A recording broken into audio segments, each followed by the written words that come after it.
চেয়ে নালিশ করলে রামকৃষ্ণদেব বলেছিলেন, ওরে শালা, তোর কি রে? তুই শালা যদি হবিষ্যও খাস আর নরেন যদি হোটেলেও খায়, তাহলেও তুই নরেনের সমান হতে পারবি না।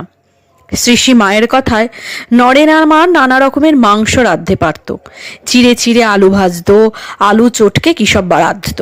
স্বামীজির মত ছিল, যে ভালো রাঁধতে পারে না সে ভালো স্বাদও হতে পারে না, কারণ মন শুদ্ধ না হলে রান্না ভালো হয় না। একজন সন্ন্যাসী হয়ে কিনা তিনি আমিষ খাচ্ছেন, রেড়ে করে উঠেছিল কলকাতার তথাকথিত ব্রাহ্মণ সমাজ। সে খবর পৌঁছেছিল স্বামী বিবেকানন্দের কাছেও। তখন তিনি আমেরিকায় শিকাগো ধর্ম সম্মেলনে যোগ দিতে। সেই তির্যক বকত্রিতে স্বামীজি বলেছিলেন, বেশ তো, আমাকে আতপ চাল তরকারি ব্রাহ্মণ রসুই পাঠান দেখি, আমি নিরামিষ খাচ্ছি। বলা বাহুল্য তা হয়নি।